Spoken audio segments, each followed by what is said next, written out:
और आज मैं फिर आपके लिए एक टॉपिक का एक भाग लेकर के आई हूं जो बहुत ही महत्वपूर्ण है। आज का जो हमारा टॉपिक है वह फिर से संगम साहित्य से ही संबंधित है।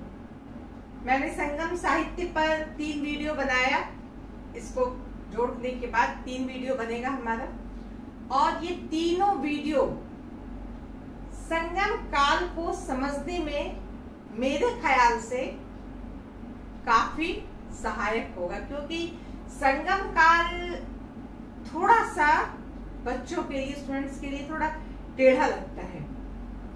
क्यों? क्योंकि ये हम जानते हैं कि दक्षिण भारत के इतिहास से संबंधित है और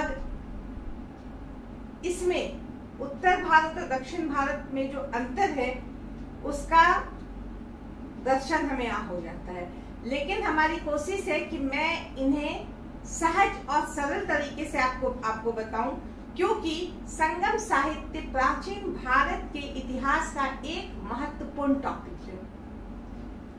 जैसा कि हमने बताया कि संगम साहित्य संगम काल का एक महत्वपूर्ण भाग है। संगम साहित्य पर ही हम संगम काल को देख पाते हैं। जो संगम साहित्य से हमें पता चलता है कि दक्षिण भारत में, भारत के सुदूर दक्षिण में 3 संगम हुए थे। 3 संगम मतलब विद्वानों, कवियों की गोष्ठी 3 बार, बड़े बड़े सेमिनार जिसको हम कह सकते हैं, जिसमें हजारों की संख्या में कवियों ने भाग लिया। बहुत अधिक संख्याओं में महिला कवयित्रियों ने भी भाग लिया और कहा जाता है कि बहुत विशाल साहित्य की रचना हुई इस काल में। और ये जो संगम साहित्य का काल है इसे लगभग 1000 साल का बताया गया है, 9900 कुछ साल का। और इसमें कहा जाता है कि 8500 के लगभग कवियों ने भाग लिया। कुछ अतिशयोक्ति है, क्योंकि प्रैक्टिकल नहीं लगता है कि 10,000 साल किसी गोष्ठी का चलना या 10,000, 8,000 कवियों का एक साथ होना, ये थोड़ा सा अतिरंजित है, क्योंकि हमारे पास इसका साहित्य है लेकिन जो साहित्य होना चाहिए उतना नहीं है। लेकिन जो भी है वह बहुत ही महत्वपूर्ण है, जो हमें सुदूर दक्षिण के इतिहास की जानकारी देता है। जैसा कि हमने बताया है कि सुदूर दक्षिण भारत के ये जो दक्षिण प्रांत है, यहाँ पे जो पांड्य राज्य था, चेर और चोल, ये राज्य का संगम ही संगम काल कहा जाता है। मुख्य ये 3 राज्यों का हम जिक्र पाते हैं संगम काल में। और ये संगम साहित्य या संगम जहां हुआ था, कहां हुआ था? पांड्य राज्य की राजधानी मदुरै में 3 बार आयोजन हुआ था संगम का। और ये 3, एक बार मदुरै में हुआ, दूसरी बार कपाटपुरम में हुआ, तीसरी बार पुनः मदुरै में हुआ। तो इस तरह हम देखते हैं कि बड़े बड़े विद्वानों ने इसकी अध्यक्षता की। इसमें एक तोलकाप्पियर जो अगस्त ऋषि के शिष्य थे, उन्होंने एक की अध्यक्षता की। तो इस तरह से हम देखते हैं कि बड़े बड़े विद्वानों ने इसकी अध्यक्षता की। अब हम बात करते हैं संगम साहित्य में कौन कौन सा साहित्य है जो हमें उस काल के बारे में विशेष जानकारी देता है। तो सबसे पहले 8वीं शताब्दी में हमें एरान अगप्पोरुल पर कुछ टीका, कुछ लिखित टीकाएं मिली, जिसके आधार पर हमने संगम साहित्य को सबसे पहले जाना। कहने का मतलब संगम साहित्य को जानने का जो सबसे पहला स्रोत था वह एरान अगप्पोरुल का टीका था। इस पर जो टीका बना था उससे हम संगम काल को जान पाए। इसके बाद चूंकि पहला संगम जो हुआ था उसके नहीं के बराबर कोई साहित्य नहीं के बराबर साहित्य उपलब्ध है। कहा जाता है कि प्रथम संगम के साहित्य नहीं ही उपलब्ध है, लेकिन दूसरे संगम का जो साहित्य, एक महत्वपूर्ण संगम का साहित्य है तोलकाप्पायम, ये नाम है पुस्तक का, और इसके लेखक है तोलकाप्पियार। तोलकाप्पियार कौन थे? हमने पिछले वीडियो में ये बताया था कि अगस्त्य ऋषि को हम जानते हैं कि वो दक्षिण भारत की तरफ उत्तर भारत से आए और विंध्याचल पर्वत को नीचे करके, ऐसा कहा जाता है कि अगस्त्य ऋषि ने विंध्याचल को नीचे झुका दिया था और वो दक्षिण की तरफ आए और दक्षिण में उन्होंने उत्तर भारतीय सभ्यता का जो है विस्तार किया या यहाँ वैदिक सभ्यता का को फैलाया। इस तरह से हम देखते हैं कि तोलकाप्पियार जो है वह अगस्त्य ऋषि के 12 मुख्य शिष्य में एक थे और उन्होंने तोलकाप्पायम की रचना की थी, जो एक बहुत ही बड़ा साहित्य है जो हमें संगम काल के बारे में बताने में बहुत अधिक समर्थ है। चूंकि ये सारे नाम जो है तमिल से संबंधित हैं, इसीलिए हम लोगों को उच्चारण करने में थोड़ी मुश्किल होगी और इसे अलग अलग जगह थोड़ा अलग अलग तरीके से इसका जो स्पेलिंग है वो लिखा गया रहता है, इसकी वर्तनी जो है थोड़ी अलग अलग हो जाती है, लेकिन कोई बात नहीं, आप समझ सकते हैं इसको। इसके बाद हम बात करते हैं कि कुछ ग्रंथ जो बहुत ही महत्वपूर्ण है और उसके अंतर्गत बहुत सारे ग्रंथ हैं जो हमें बहुत सारी बातें बताते हैं। सबसे पहले पत्तुपातु, एक ग्रंथ जो 10 भागों में बांटे गए हैं। पत्तुपातु, इसको बहुत जगह पत्तुपातु भी कहते हैं, हमने लिखा पत्तुपातु, पत्तुपातु ऐसा उच्चारण किया जा सकता है। इसे 10 भागों में बांटा गया है। मुरुगरु प्यादई, सिरुपन रूपदई, पेरुंबन रूपदई, मधुरा कन्नई, पट्टिन पल्लई। सीधी सी बात है, ये तमिल भाषा का शब्द, लेकिन ये साहित्य का ये जो भाग है 10 भाग, ये बहुत ही महत्वपूर्ण है जो हमें संगम साहित्य के बारे में बताता है। सबसे पहले ये मुरुगरु प्यादई जो है, यह मुरुगन देवता जो कार्तिकेय है उनके बारे में या उनकी विनती या उनका गुणगान किया गया है। तो यह पूरी तरह से एक धार्मिक काव्य ग्रंथ है। इसके बाद हम बात करेंगे, ये सब जितना भी है यह सांसारिक क्षेत्र, चाहे वो परिवार हो, चाहे वो नीति हो, चाहे वह दर्शन हो, इन सब के बारे में बताता है। हमें यह बात जानना चाहिए कि ये जितने भी साहित्य हैं, इससे हमें प्राचीन दक्षिण भारत के इतिहास का राजनीतिक स्थिति के बारे में बहुत अधिक या बहुत विस्तार से पता नहीं चलता है, जितना कि हम वहाँ के सामाजिक स्थिति को, सामाजिक जीवन को जान सकते हैं, धार्मिक जीवन को जान सकते हैं, उतना राजनीतिक जीवन के बारे में हमें इन साहित्यों से पता नहीं चलता है। अब हम बात करते हैं एत्तुथोकई, ये भी एक महत्वपूर्ण, यह 8 काव्यों का संग्रह है एत्तुथोकई। अब इसमें जो है हम क्या देखेंगे, इसमें एंगुरुगई, नरनी नई ऐसे करके मैं उसे डिस्क्रिप्शन बॉक्स में लिख दूंगी, आप लोग को ज्यादा आसान रहेगा। ये जो 8 संग्रह है, इसमें क्या है, इसमें किसी पुस्तक में श्रृंगार रस से संबंधित कविता है। कुछ पुस्तकों में नरनी नई,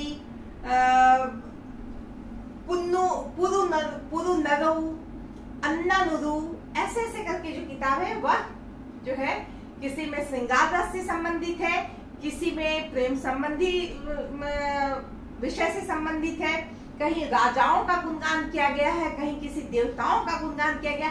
हर संग्रह में अलग अलग खासियत खासियत है। कहीं पर प्रेम संबंधी कविता, राजा की प्रशंसा है, श्रृंगार रस है, इस तरह से एत्तु थुकई जो है यह इसका 8 संग्रह है। उसके बाद एक पदिनेन कीलक नक्कू, इसमें भी हम देखते हैं ये भी 18 भाग है इसका।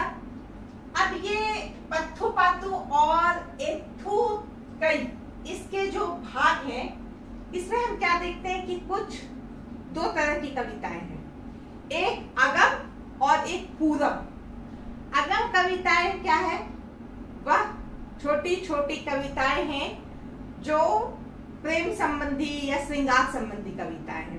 पूरब जो कविताएं हैं, जो पूरब जिसको 2 भागों में बांटा गया, पूरब जो है उसमें सांसारिक विषयों पर विशेष जोर दिया गया है।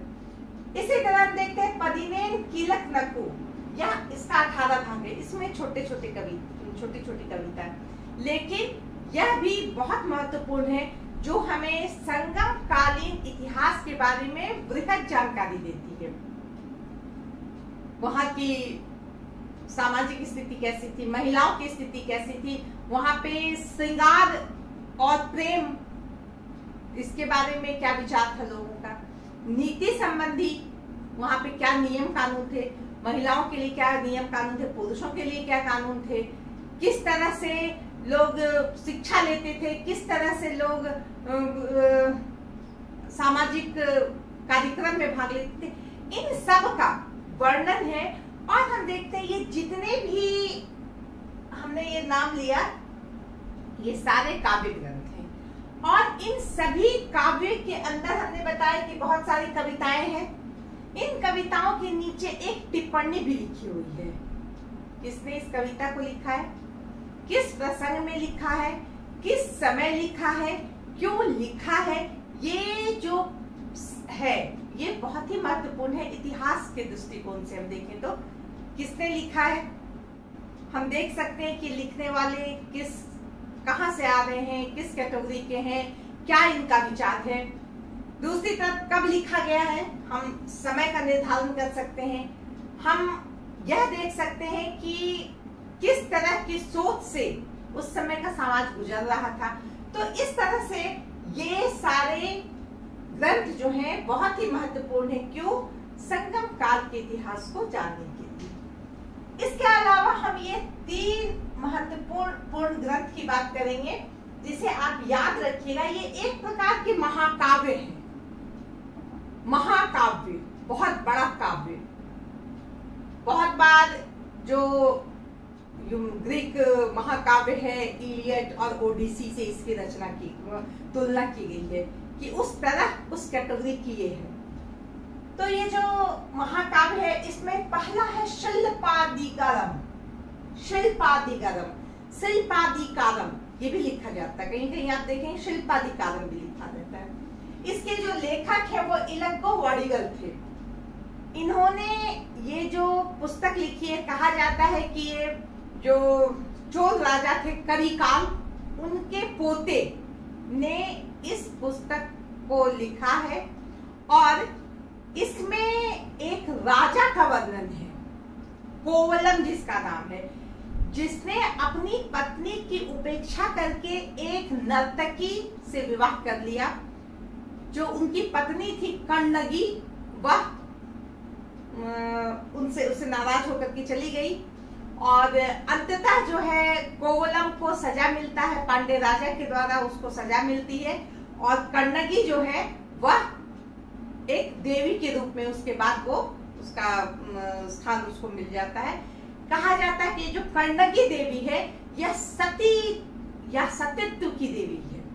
तो कण्णगी का जो संगम काल में हम देखते हैं कि देवी कण्णगी का बहुत ही महत्व है, वो सतीत्व की देवी है। इनका मंदिर हुआ करता था। कहा जाता है कि सेनगुट्टवन ने इनके मूर्ति के लिए हिमालय से पत्थर लाया था। तो इस तरह से हम देखते हैं कि ये बहुत बड़ा काव्य है जिसमें ये कहानी लिखी है। इससे हमें क्या पता चलता है, कुछ वहां की राजनीतिक स्थिति का भी पता चलता है। चूंकि राजा कोवलम के बारे में कहानी लिखी गई है, हमें वहां की सामाजिक स्थिति का भी पता चलता है। हम वहां की न्याय व्यवस्था को भी देख सकते हैं क्योंकि पांडे राजा ने कोवलम राजा को सजा दी तो कहने को एक महाकाव्य है, एक बहुत बड़ा काव्य है, लेकिन अगर हम बहुत ध्यान से देखेंगे तो इससे हमें उस काल की जो महत्वपूर्ण बातें हैं उसके बारे में हमें जानकारी मिलेगी। अब हम बात करते हैं मणिमेगलई। इसको मणिमेखलई भी कहा जाता है, मणिमेखलई कहा जाता है, अलग अलग उच्चारण के साथ, जो कि हम तमिल नहीं लिख रहे हैं इसीलिए इसका सही लिखना थोड़ा मुश्किल है। तो मणिमेखलई या मणिमेगलई, इसकी रचना सतनर ने की थी। और इसमें क्या है, इस महाकाव्य में हम देखते हैं कि जो कोलम की बेटी थी उसकी कहानी है। उसने किस तरह अपने सतीत्व की रक्षा की एक राजकुमार से, और अंततः वह एक बौद्ध भिक्षुनी बन जाती है। यह जो ग्रंथ है इसमें हम देखते हैं कि बौद्ध धर्म या बौद्ध संघ या बौद्ध से संबंधित है। ये मणिमेगलई एक बहुत ही महत्वपूर्ण काव्य है जिसमें हम उस समय की ललित कलाओं के बारे में भी जान सकते हैं। ये हमें मणिमेखलई या मणिमेगलई से पता चलता है। अब हम बात करते हैं शिव चिंतामणि। इसके जो लेखक हैं तिरुतक देदर है। तो शिव चिंतामणि, इसको शिवक या जीवक भी कहते हैं। जीवक एक व्यक्ति, उन पर यह कहानी बनी हुई है और यह जैन धर्म से संबंधित है। किस तरह से एक व्यक्ति जो है जीवक जैन धर्म की तरफ प्रवृत्त हो जाता है, उसकी लंबी कहानी है। तो इस तरह ये तीनों महाकाव्य हैं। अभी तक मैंने बताया ये पदिनेन कीलक नक्कू, ये छोटी छोटी कविताएं हैं। कहने का मतलब यह है कि संगम साहित्य में बहुत सारे साहित्य की रचना हुई, लेकिन इन साहित्यों में हर साहित्य, चाहे वो काव्य, चाहे वो छोटा हो चाहे बड़ा हो, यह बहुत ही महत्वपूर्ण रहा उस समय के बारे में बताने के लिए। आश्चर्य की बात है कि 3 लाइन से लेकर के 500 लाइन तक की कविता लिखी गई, लेकिन सारी कविताओं का अपना अपना महत्व है। तो इस तरह से हम देखते हैं कि संगम साहित्य का ये जो कुछ काव्य संग्रह का मैंने नाम दिया है, यह अपने आप में बहुत महत्वपूर्ण है। और मैं आपको ये पत्तू पातू और इत्तू थुकई का डिस्क्रिप्शन बॉक्स में मैं लिख करके दूंगी कि इसके अंतर्गत कौन कौन से काव्य आते हैं, ताकि आपको उसे समझने में आसानी हो।